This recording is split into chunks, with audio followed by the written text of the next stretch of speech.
Hey guys, this is Mel, and I'm here to talk about Batwoman. This time for episode 201, titled What Happened to Kate Kane, which premiered Sunday, January 17th, 2021 on the CW. I'm recording roughly 10 minutes after the episode airs. Now, normally I don't talk about Batwoman, but I really wanted to discuss the fact that we are leaving Kate Kane as Batwoman and we're getting introduced to Ryan Wilder as the new Batwoman. I really want to discuss this because it's something that I was very hesitant on how they could do that, how they were going to make this transition. So I just wanted to take a note and talk about it for a little bit. So huge spoiler alert: if you haven't seen the series or the episode specifically, please go do so first and then come back and see what I have to say. Otherwise, this video is just about my opinions about watching the episode and my take on the new change for it. So it's going to be a different formatting than any of my normal recap videos that I do. So just a little bit of a heads up there. But yeah, so first off, where did we end off with season one? Well, season one ended with episode 20 as opposed to episode 22 as planned due to COVID putting everybody down in a pandemic lockdown. But in that episode, we had Alice having just killed Mouse. We have Alice turning Elliot or Tommy Elliot into the new Bruce Wayne. We have Jacob betraying Batwoman and is set to take her down, so Jacob Kane. We have Sophie learning about Sophia from Julia. And then we have Kate showing Luke and Mary the piece of kryptonite that Supergirl gave her to keep as protection in case Supergirl ever went off the rails. And the kryptonite is meant to be the only thing strong enough to pierce through the bat suit, which is essentially bulletproof. So that's kind of where we left off with the season, since it's like literally almost a year since we had the episode airing. And then, which was in March, I believe. And then it was in May that they announced Ruby Rose leaving the show and us not having Kate Kane anymore. So I think it took them 2 more months. I think they found their replacement in July.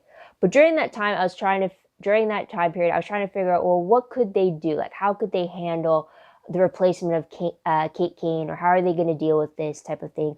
Are they going to actually recast for the person to just continue the role of Kate Kane, or are they going to do a full recast and kind of kill her off and then kind of start with a new person coming into it, which is what they ended up actually doing. But before finding out that they recast with, I hope I say her name right, but Javika Leslie, I hope. So before they casted her as the role of Ryan, one way I thought that they might have dealt with the reason why I wanted Kate Kane to stay and like just give a new person to play their character again is just because of all the intricacies that Kate as Batwoman brought with all the different dynamics she had. Plus also, we got a little bit of a tease of Alice being able to make new faces and put them on new people. We saw it in the very end when she turned Tommy Elliot into Bruce Wayne. So it kind of had me wondering, why would they not do the same thing for Kate? They already introduced in this world that it is a possibility.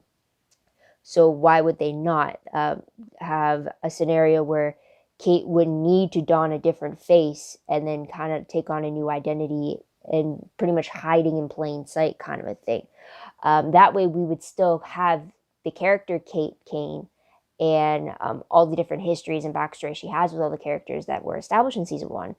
But now you have the mystery of like, oh, are people, well, who are going to know that that's really Kate that's under the new face or something like that? Or when are people going to put two and two together kind of a thing?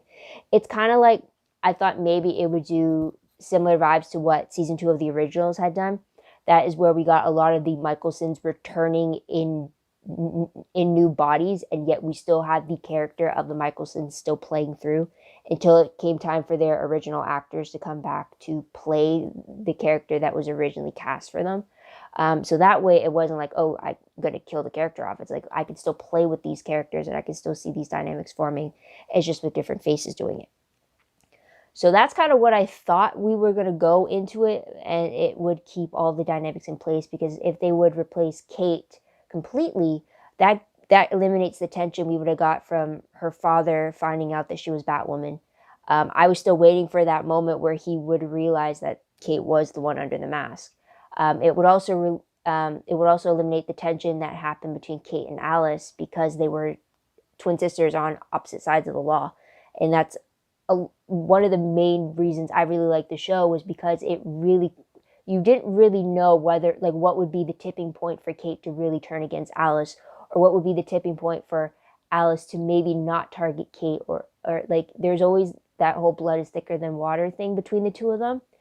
And I always loved it that it wasn't just simply them just eliminating the other one to solve all the problems. They had, like, their emotions really got mixed up in it, and without Kate, you don't really have that with Alice anymore. Also, if you got rid of Kate, you got rid of the new bond that she was just forming with Mary, now that Mary was in on the secret of Kate being Batwoman. You also, without Kate, you get rid of the love triangle that was kind of brewing between Kate, Sophie, and Julia, with Sophie and Julia kind of being partners now, but both of them are also exes of Kate, and yet both are still connected to Kate in their work. So without Kate, you don't have that love triangle anymore. Another thing that they would have eliminated if they got rid of Kate was the potential tension that would have brewed with Kate facing off against Tommy Ellett pretending to be Bruce Wayne, since they are meant to be cousins. That could have been done over. That could have been a very small story arc, but it was, I guess, in this way, it was dealt with in just the one episode today. So that was something there. But also, if there's no Kate, there's no chance that Kara is going to come back to visit her friend that she found in Kate. Although they did imply that Kate was the one that went to National City to go talk to Kara in person, and then it was her flight back that got shut down.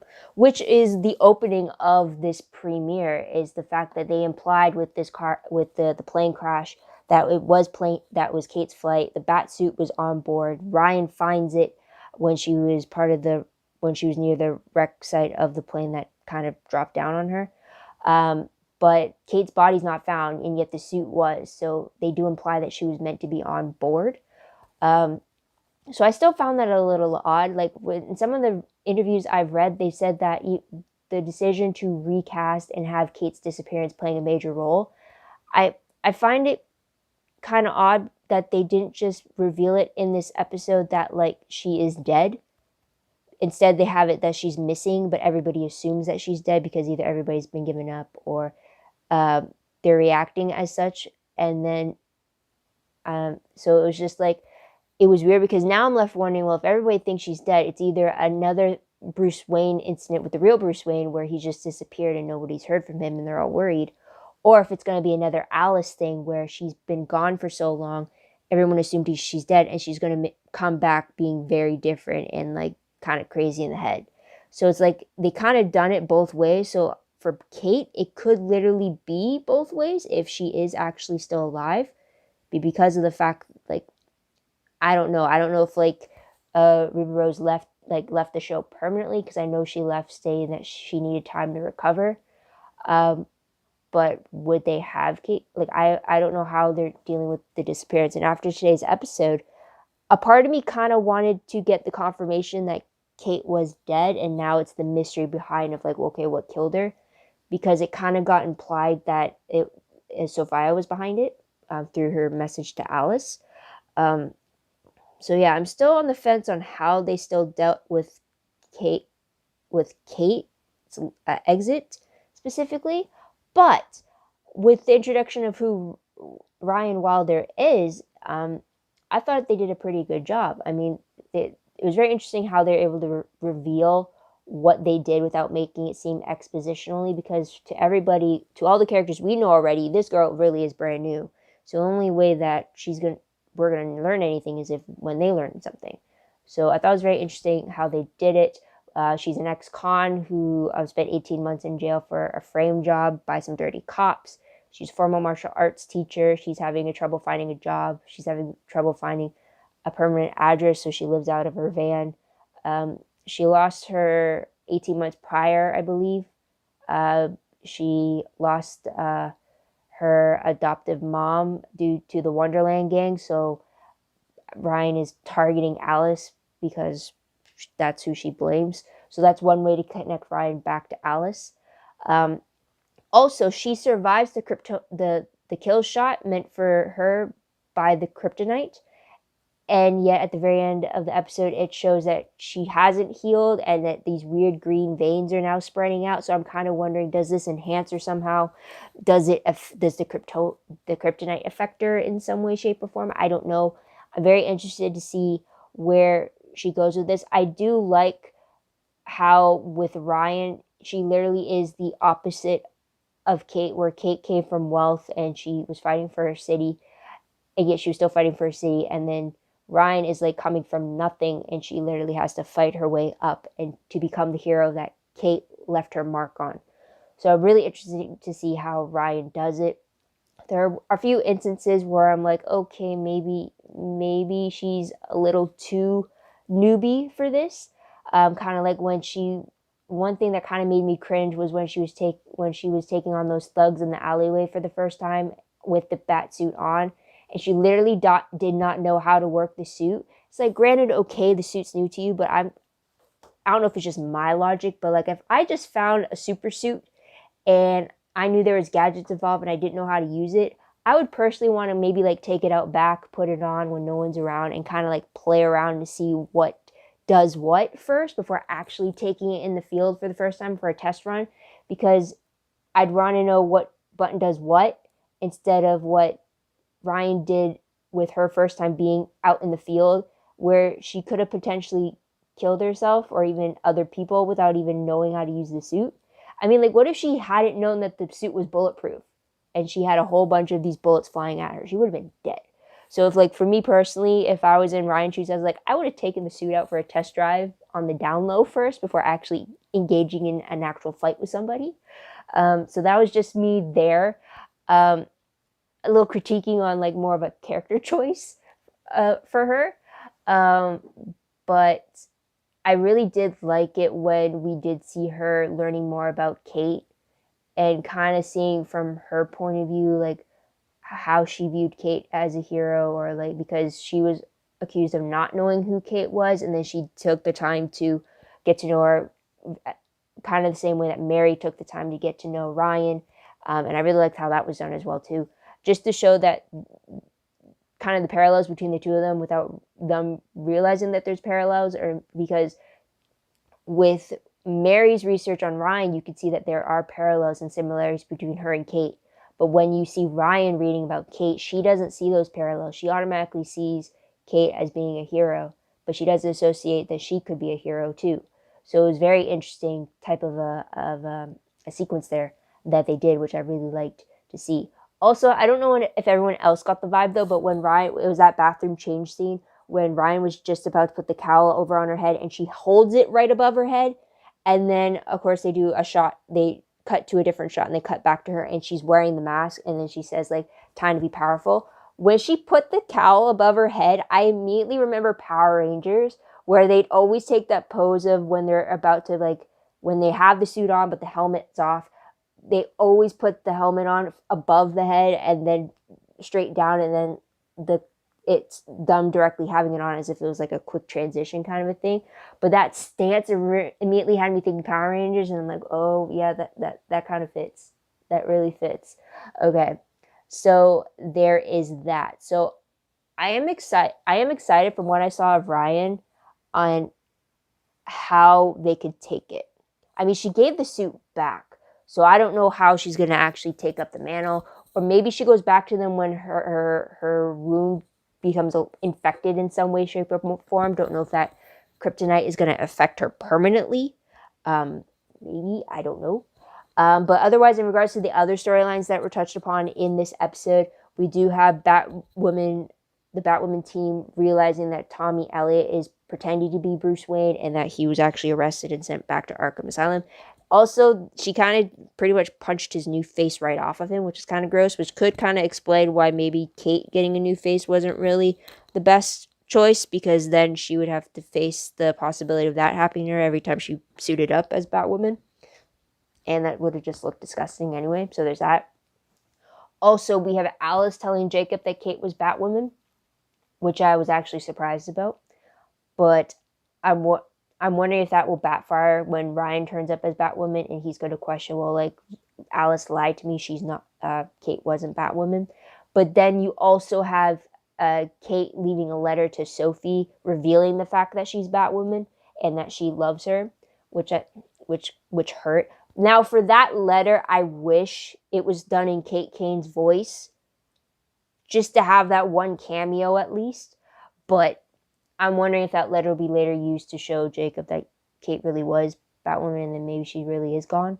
No, don't know, clue right there. I also mentioned before that Alice got the letter from Sophia, assuming it's from Sophia, that Kate's disappearance was of her doing and that they're now even. But now Alice has a new vendetta against Sophia for taking away the revenge plan that she had planned for Jacob and Kate, where she wanted to set it up that Jacob had the kryptonite and he shot Batwoman only to realize that Batwoman was Kate. So he pretty much killed his own daughter. So something like that. Also, I kind of picked up the point that I saw that the way that they connected Ryan to Alice, because Alice's gang was the reason why Brian's adopted mom was killed, is going to parallel and connect Mary to her, because that's kind of the same thing that Mary experienced when Alice pretty much killed Mary's mom in front of her and she died in her arms. So that, I think that's going to be one thing that's going to connect the two women together and really bond over it. And then they're going to have that that common view of Alice being the bad guy, which is something that Mary and Kate would disagree on, because Kate would always think that her sister was somewhere inside of Alice, and while Mary just saw her as a killer, kind of a thing. So I've definitely seen potential of Brian coming into the fold with all the different things. It'll be interesting to see how Jacob reacts to finding out there's a new Batwoman, or if he even believes that Kate is Batwoman when Ryan comes on board as Batwoman, or if he's still mourning. I'm still a little iffy on how some characters think that Kate is dead. Some think she's just missing, or maybe they just lost hope. Not sure yet, though. A part of me is wondering, though, spoiler alert for Arrow, but I'm wondering if what they did in season 4 of Arrow when Earth 1's version of Laurel died, and then they revealed to everybody that she died being the Black Canary, and kind of like they made it her legacy. I'm wondering if they would do the same for Kate and reveal that she was Batwoman. Maybe after they learn that she actually died, they might do that. I don't know. It would be interesting to have that, just to people know further that she was the hero that she is, both in and out of the mask. But yeah, I'm excited to see what the season has in store. I'm definitely liking Ryan's character. It'll be very interesting to see her work with the Bat team on an official capacity. But I'm really interested about that wound, because like Luke said, that wound was supposed to kill her. Like that kryptonite shot was meant to kill her. And I'm surprised that it didn't. And I'm wondering why it didn't.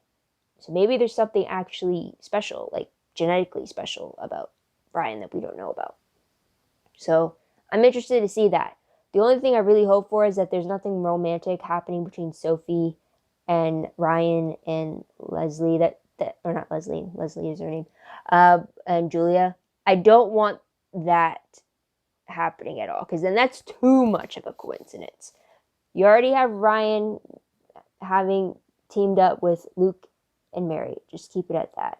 Keep Kate's romantic life away from Ryan. Ryan doesn't need to infiltrate every part of Kate's life. Just have them still be connected to Kate.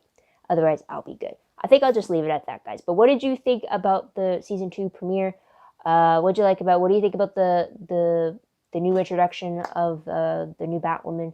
Let me know in the comments down below. I'm really interested to see what you have to say. I'm not planning to do other Batwoman videos, like recaps like I do with my other shows. But I think I'm going to do it for the season finale, just to kind of see, like, okay, where we started off and then where they ended. I think it would be very interesting. Not that I don't want to do it for Batwoman. It's just that I have so much on my plate right now. Even me doing this right now, I'm realizing I have no time.